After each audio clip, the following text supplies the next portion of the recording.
I'm so excited about our guest today because he won the world's heart when he played Frankie Valli in The Jersey Boys. But this man, there's more to this man than meets the eye, and we're going to go and find out more. John Lloyd Young. John, what have you been doing? One foot in front of the other, like everybody else in this world, just trying to keep a good attitude and stay vital and stay healthy.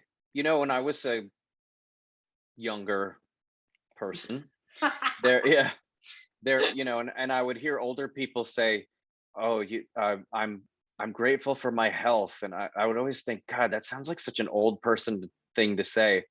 But now we can all understand that so much, grateful for my health. It's I would say that that's probably the number one thing I'm grateful for.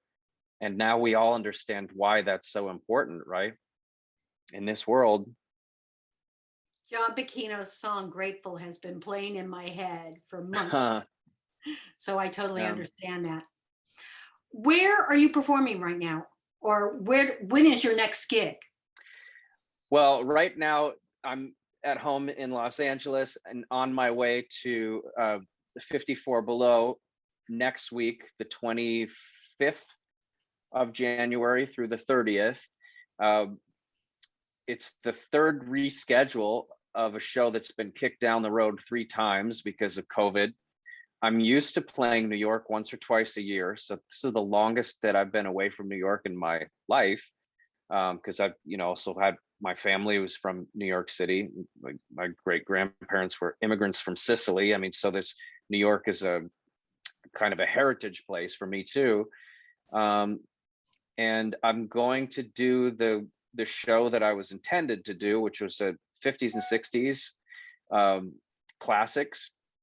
The Platters, Little Anthony, Roy Orbison, Righteous Brothers, Smokey Robinson, that stuff. And then, of course, a little bit of Jersey Boys, the best of Jersey Boys.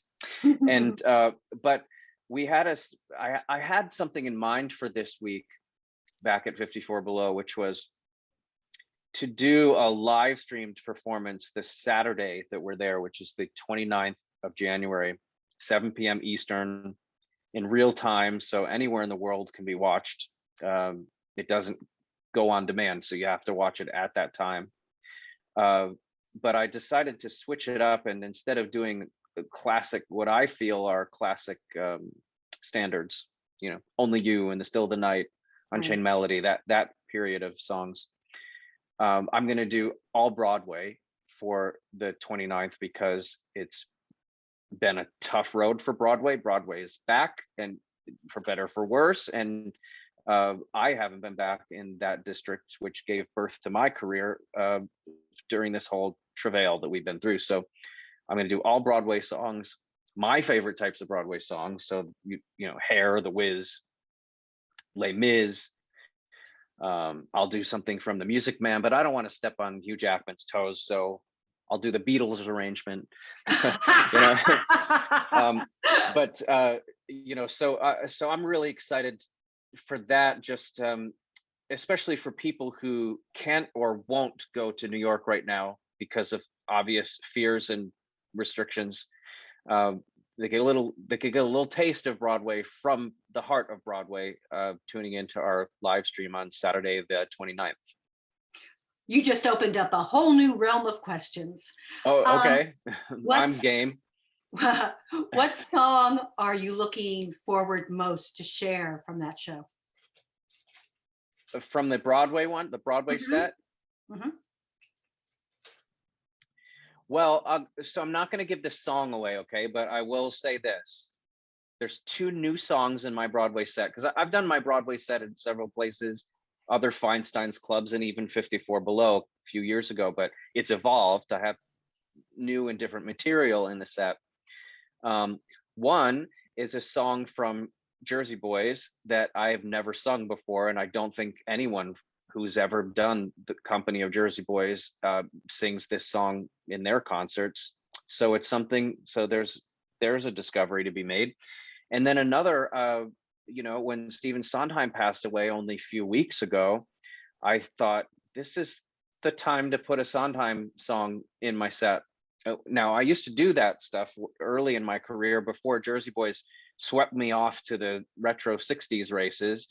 I had a whole repertoire of Broadway songs from auditions and concerts and things like that. So this is a song that I've done before, a Sondheim song I've done before, but the first time I'll do it in, post Jersey Boys in my concert sets. I would love to hear you sing I Remember. I love that song. Yeah, that's from You Evening sing- Primrose, right? Mm-hmm. I know my Broadway. That's another thing. That's another thing about this set on Saturday night, the 29th. You don't expect. Look, there's a lot of disparaging over several years. I've followed Broadway since I was a really little kid. I followed Broadway since you could only listen to Broadway on LPs, take them out from the library. Like, I've followed Broadway forever. I know my stuff, but you wouldn't expect someone who became famous from a jukebox musical, or, they say that as a pejorative, although I think Jersey Boys is one of the best Broadway shows ever. It's very well constructed, and it's always satisfying to watch it, and it has good songs. They weren't written for Broadway, but that doesn't really matter, because I know my Broadway history, and I think you guys do too. I do. Broadway shows weren't always booked musicals. Before Rodgers and Hammerstein, Broadway shows were what we would call jukebox shows. They were catalog shows with very flimsy stories, actually, and they were variety shows. Vaudeville was like that. So that Broadway is always evolving. And anyway, one of the things that might become apparent in my Broadway set is that I actually know my Broadway history, and I'm a very versatile singer. I can sing lots of different styles, which I think is one of the things, after my health, when I think of career, that I'm most grateful for, is that Broadway has changed since I was first an aspirant to do it. I can sing legit, super legit, Broadway, like Les Mis, and then super contemporary pop and rock.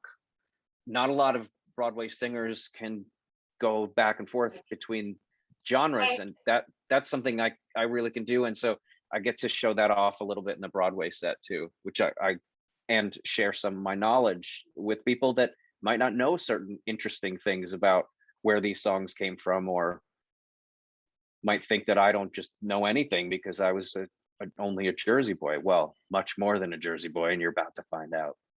Yeah, I tend to think when Broadway does pop, it doesn't understand the genre. It's not pop. It's very that can be possible, but Broadway actors are getting better at that. So right. You've got like just the most recent Tony winner, Adrienne Warren. Oh yeah, that girl can sing anything. Yeah, well, but she understood the task, and it wasn't like taking someone who has spent a decade singing Rodgers and Hammerstein and saying, here, right, like now sing a Tina Turner and Tina Knight Turner song. There are some who have figured out that in order for it to be authentic and to have that feeling, if you're playing a pop star, if you're playing a rock singer, you better sound like one. And I don't think we don't have such a problem with that as maybe we might have a generation ago. Well, I first discovered Adrienne Warren in Shuffle Along, and was blown away by her in the small role that she had then. So to see her do this was no surprise, because you could see this girl's thought process and chops, and it does take chops to do that. I have a nice story about her. Oh, good. A very short one. But every year since I won my Tony Award for Jersey Boys, I send little congratulatory notes to all of the nominees for Tony Awards, and in Broadway musicals. And in all these years, do the math. That's a bunch of years, and in all these years, I can count on one hand how many of those nominees have written me back. Oh, really? and Adrienne Warren's one of them, and I kept it, went for her first Tony nomination. So I was delighted, of course, later on to see her win, because I think she's a gracious and wonderful person, and obviously very talented, but also because she wrote me back, so I can't treasure believe not that writing note. you back. That's so rude. No, it's not.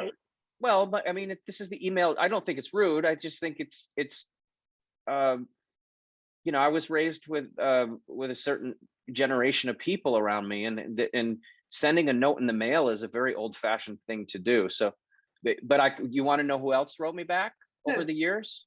Billy Porter. Oh, that doesn't surprise me. Lin-Manuel. That doesn't surprise me, actually. Jesse Muller. Hmm. So, others too, but those, what's interesting is that some of the people who acknowledge that kind of stuff, you think about how busy you are building a Broadway show, and especially during Tony season, Michael Cerveris, especially during Tony season, to have the wherewithal to also correspond with other Broadway figures who are showing you love, is it takes a very organized and kind of diligent personality, and a lot of us are caught up in the award season and don't have the bandwidth, so I think it speaks very well of Adrienne Warren that she was in the middle of all that and still had the bandwidth to pay attention to certain, I guess, polite behavior, whatever. I don't judge, because I know people are busy or they might not have gotten it or whatever. Because during the height of Jersey Boys, I got so many letters, so I would come in from show to show, and my inbox in the stage door would be packed full of things, so you can't always get to it. And there might be people who don't know who John Lloyd Young is, and might have not know. I didn't write in my letter, I want a Tony one day too, I didn't write that. I just wrote from myself. They might not know who I am. It's been several years. I don't blame anyone. I just think it's great that Adrienne Warren is one of those people. If you could do any Broadway role, what would you like to do? I would like to play the wizard in The Wiz. Mm. And I don't think that it would rub against, any of the sort of casting problems that we have now. And I wouldn't say problems. I think you'd be great. Yes, they are. I think the one white dude in the show could be the charlatan, and that would be fine. I don't think that would be a problem at all. I think that the best person for the role should be getting the role. I don't care what you are. You should be the best person. I might not agree entirely on that, but that's the discussion for a PBS special. If there was a songwriter or songwriting team that you could work with, who would you want to work with? I don't have a preference. I care about the material and the feeling I get, when I read the I might never ever do a Broadway show ever again. And I would be okay with that as long as I'm engaged in what I'm doing. And so it could be a Broadway show that ends up being, but right now, in terms of composers or new material, I'm writing my own with my music director, who's not from the Broadway world, although he does really great with our Broadway set. He's a contemporary writer. He's had #1 Billboard hits and things from pop and rock and R&B. So we've been writing together, and COVID was threw a real monkey wrench into our project, but we have a new album that is fully mastered now and ready to go. So probably this year, and I don't know how or when I'm releasing it yet, but it's done, and that's only the first with original material. So right now I'm kind of excited about my own stuff. Are you looking forward to going more into doing that and being that kind of artist? I've only been that kind of artist over the last several years. It's for whatever reason, there hasn't been a Broadway show that's been a right fit. And also, I did everything you could possibly want and aspire to do in a Broadway role in Jersey Boys. So I'm hard to please now, if you think about it. Like I would rather have my time to myself to do the creative things that I want to do, which take time and energy and study and engagement, you know, all that stuff, than to go give a year or 2 years of my life to a Broadway role that isn't that doesn't interest me very much. So and it's not like I have my pick of the litter. That there's there are other actors who might be more right for something, and so I want to love it, and I want to really love the people involved if I'm going to give that much time to something when I've already achieved what someone who spends years and years on Broadway hopes to achieve someday in a show. I've already done that, and so I was able to, with real calm and appreciation, put those goals aside and work up other things in my life that I wanted to try, like launching an art career and Oh, do you paint or draw? What's that? You paint or draw? I have a whole sculptural art career that, in fact, I did not know this. Yeah, well, that's kind of what, whatever happened to John Lloyd Young? Well, he didn't need to stick around and do show after show of Broadway anymore. He could move to the West Coast and explore other horizons. I came out here, I learned Chinese and joined a Buddhist temple and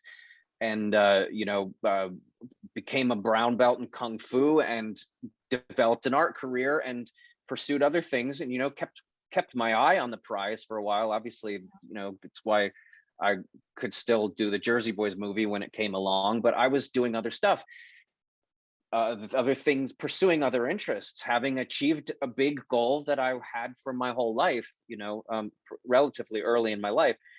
So in 2010, I debuted artwork here in LA, actually at Allie Willis's home, the writer of The Color Purple. And then, and within I think about moving to New York. I wanted to be on Broadway at period, let alone starring in a major show that becomes one of the biggest hits of all history. I got to New York. 7 years later, I was standing on the podium accepting a Tony. I debuted my artwork in 2010. Little over 10 years later, the portrait I made for Barack Obama I have found out this within the last couple of months, has joined the collection of his future library in Chicago. Wow. So, now what? So, I can keep making art or whatever. Are you at? Are you at a gallery? I've had galleries here in Los Angeles. I was at the Hamilton Selway Gallery, but during COVID and all that stuff, you can't go to galleries. So I was selling my artwork myself. Do you have a website for the artwork? Yeah, but it's my shop is not open right now. It will be. And if you just do a Google search for John Lloyd Young art, and I will. But wear sunglasses because it's pretty sparkly. The stuff is sparkly. It's very it's like, I like to think of it as like, imagine Liberace's pantry. Now, see, I knew him. Oh, that's exciting. I have another friend, Debbie Gibson is my friend, and she's obsessed. One of the biggest fans of Liberace I know. She, in fact, in her house, she owns one of Liberace's, pianos that looks like a disco ball. Well, Liberace actually put me in the closet as a kid. Whoa, like really? Like seriously? To punish you? No, because my father managed him. And that's great. They used to drag me to Palm Springs all the time, and I hated Palm Springs. I'm not a sun kind of person. And he knew that I sang, and he knew that I loved musical theater, and he literally built me a little closet of my own with a record player, a little refrigerator, a baby couch, and put me in the closet. Wow. So you had your own little office where you could go into your reverie. That sounds exciting. It was. By the way, I mentioned Debbie Gibson. During the pandemic, she turned 50, and I gave her. I do these little. They're like Warhol Campbell soup. It's almost like it's like a 3D palette for my Oh, nice. portraits, Mhm. and so I made a superstar portrait. That's what Obama has and will be in his library. But I made one of Debbie for her 50th birthday, which is I knew she would love it because it's very blingy and very, very Liberace like. So that was something. But we're digressing. We are digressing. One of the things that's, I think, germane to this interview, because of my upcoming concert 54 Below, is I may have gone out into the world to explore other interests after Jersey Boys, but I have never stopped giving concerts and singing. Why would you? If you could sing as well as I can sing, especially after all of these years of practice, what's that Malcolm Gladwell thing? 10,000 hours of practice makes you a master. I've got at least 50,000 hours of practice as a singer over all these years. So I guess I'm a quintuple master maybe by now, but I'm never going to stop doing that. It's just that, I haven't over the years done it in the context of being in the cast of a Broadway show. A lot of that reason is because you both, that, and all your audience knows that actors a lot of times, because we get so into our characters, we align with their psychology, at least while we're playing them. And I never said the F word more in my real life than when I was doing Jersey Boys on stage, right? So because it infects your life, you get that stuff. But also another thing that happened is that the story of Jersey Boys is Frankie Valli starts in a group and then he's a solo singer. And I liked the part of the story where I became the solo singer, and I liked the feeling of it. And then, I started doing my own concerts as a solo artist. I could choose my own set list with certain parameters. You need to do some stuff that your audience wants to hear, but sometimes you can really lead them to where they want to hear. Right, because you know what you love and what you're going to be really good at sending over, and you get excited about sharing that with them, and then they come on board with you. So I don't always have to just do a whole concert of Jersey Boys, and I haven't for years and years. I know this is a long-winded answer to your question because I'm very verbose. That's and okay. Always in my head, always thinking. But the point is, you can knock certain things off your to-do list in terms of goals in your life, and we only have one life. So if you knock something out in the beginning, you don't have to just keep continuing in that direction because of momentum or because other people expect you to. Emerson went into the woods for 5 years, and he's like one of the most revered figures in American literature and one of the most revered thinkers. You can go into the woods for 5 years. It's your life. Do what the hell you want. I already won my Tony and all those awards. Like, I'm happy with what I had achieved on Broadway, and I like to go back into the heart of Broadway and do concerts. I love the Broadway music. I know my stuff, but now, I'm very selective, and I'm not a beggar. So wait, I have 4 quick questions to ask you. Have you ever thought of playing George Surratt in Sunday in the Park? Yeah, but they're not going to cast me when they got Jake Gyllenhaal. Because they got Jake Gyllenhaal, and he's a movie star, and he can sell more tickets right off the bat, and he's very good at it. He was very good. Right, and he's very good at it, and if they do it again, or if they do it on Broadway, he's first in line. I think, I know I would be very good at that part, at being a real artist in real life. That's what I mean. But, and also I know I have that sensibility, and I'm damn good at Sondheim. This I know because I had the lead in every Sondheim show we did when I was an undergrad at Brown. And we did, of 8 shows we did in 4 years, 6 of them were Sondheim. So I know I'm good at Sondheim. And Sondheim's not easy. No. Sondheim is an actor's medium. I'm very good at it. I'm that kind of intricacy. It's also a rhythm medium. Yeah, if you're not good at rhythm, forget it. Yeah, and I have this OCD tendency, which has gotten me in trouble in my life, but I've learned as I've gotten older to sublimate it and put it into to really productive areas. So learning kung fu was very intricate. My artwork is laying gemstones. That's very intricate. I taught myself to write Chinese. That's very intricate.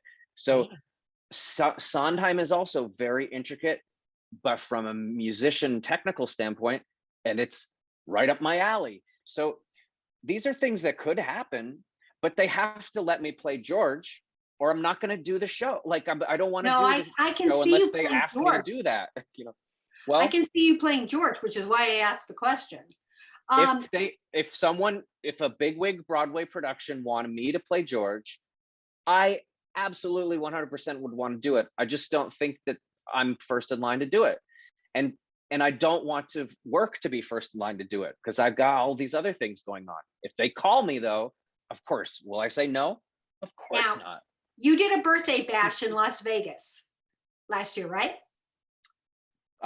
For myself, it was kind of coincidentally around my birthday. Yes, we did a concert around my Are you birthday. planning Yes. on doing something like that again for your birthday this year? I don't know. My birthday's July 4th. There's I always a know. party whether I'm involved or not. So I don't know. Uh, um, we'll see how things are going with COVID, all that stuff. I usually do a concert around July anyway, but last year it was so close to my birthday that we kind of pretended it was for my birthday, but it was Oh. really, I think, Well, an you all played request. Vegas. That's Of impressive. course. Well, yeah, I play Vegas actually regularly because I have a friend who owns a space there. So, um, and I love to play Vegas. Vegas is a performance town, so I kind of like Vegas only when I have to perform. I'm not a gambler And really, it's so glittery. you're right. Yeah, no, it fits my aesthetic. Yes. I'm surprised Okay. I'm not wearing a rhinestone encrusted something right now, but I'm more of my, I feel it's a little chilly here, so I'm wearing my Pacific Northwest gear. Okay, this is my favorite question to ask people. If you had to choose a song or cycle of songs that describes who you are, what is it?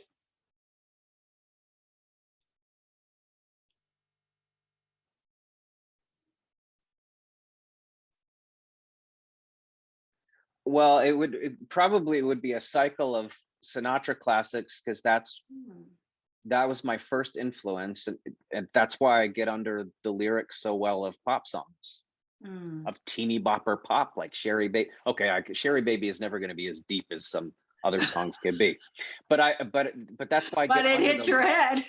I get under the lyrics. So I would say that a Sinatra cycle and My Way, because My Way but that's the biggest problem in my life and also the biggest blessing is that Hmm. I want to do it my way, and directors don't like that, but I'm a director. I just direct my own artistic output.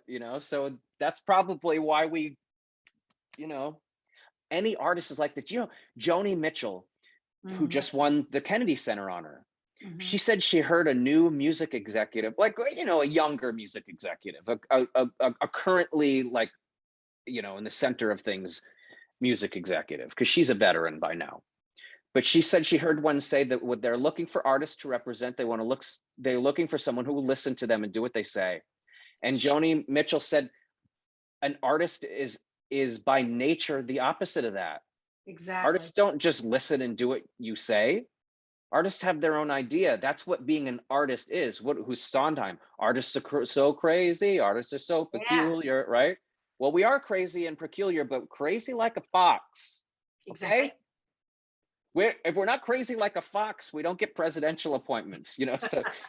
So it's, you could say that like Alfred Hitchcock says that actors are cattle, but I refuse to have you call me cattle because I'm a lot more smarter. Yeah, I'm more smart than cattle, and I have my own ideas and I have my own artistic vision, and it's panned out pretty well with no help from any director. So I think getting an art piece into a presidential library, that's going to last for generations after I'm dead. And maybe if anyone if people forget Jersey Boys, they're going to be little kids looking at this sparkly soup can portrait of Barack Obama 100 years after I'm dead. So, aligning yourself with your own convictions and interests can sometimes have interesting results. Okay. And last question. What is the one thing that I haven't asked you that you would like our readers and the world to know? In other words, you get the last say. Oh, well, okay. So, I'll say this. After everything we've been through the last 2 years, a real shake me up kind of wake up call, right? Mhm. It's a cliche. You only live once. You're lucky if you got through this period unscathed. No one did. What do you care about the most? Don't ever doubt it ever again that pursuing what you care about the most is probably your most important purpose on this earth. You got one chance, and it could end in 2 weeks, right? That's the COVID that's caught people. It can end in 2 weeks. It can end in a second in the car or what accident or whatever. Right, You know what? exactly. Make it count now and make the best of your day. It's a cliche, but like, come on. I live that way, and I think early on, especially immediately after the success of Jersey Boys, Mhm. people thought, what the hell is wrong with him? He's crazy. Where did he go? Why did he disappear? Because my mother passed away before I even knew her. I was 2 years old. I've always known that you can't rely on anything. You better go for it. And I had other things I wanted to go for. I'm not gonna stick around and take bullshit from people who don't understand me. I'm gonna make things happen, So it could be lonely, but it's always rewarding. So now that we've all had this wake up, this catalyst to wake us up out of our stupor and out of our mind and be more present in our life, let's do it. Let's do it. This has been one of one of the interviews I've enjoyed the most. Well, Because you're I have so candid. a lot to say. So I apologize. No, don't apologize. I like candid. I'm different than most people, as people keep on telling me. I want it. So someday when we're in New York together and it's safe to sit down for coffee, for a long chat, I got to hear all this Liberace stuff, at least to have more cachet with Debbie. So when I see her the next I time, know I a say, ton. hey, guess what Liberace said, I know a ton about him. Also, when you mentioned the cow thing, Larry, Yeah. I did a musical with Larry Gatlin, and he gave me a pair of cow headbands. Yeah. And so when I used to go to auditions, and you would line up like the cattle, I would wear the cow headbands and put my hands like that and say cow number, whatever my number was, and moo. So it sounds irresistible to me. I couldn't help it. Well, Suzanne, it's been great. I think we're getting that wrap it up signal. Yes, we are.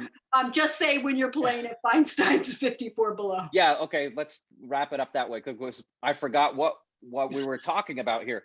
Okay, so 25th through the 30th of January at 54 Below, I'm singing what I think of as standards, 50s and 60s standards. I will sing them excellently, so long as the cold doesn't come down on me, But so long as I can show up, you show up for me, I'll show up for you in that room.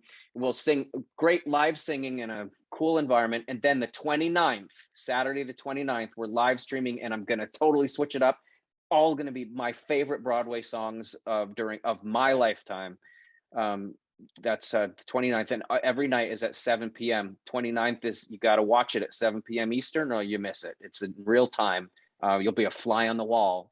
Broadway in Broadway's living room. I love that. You need to talk to Bonnie and Stuart and be on Broadway on Demand. Okay. Yeah, no, I think we did some Broadway on Demand from Vegas, but I could be misremembering. Anyway. No, I think you did. Okay, we got to wrap it up because I have to go walk the dog. Go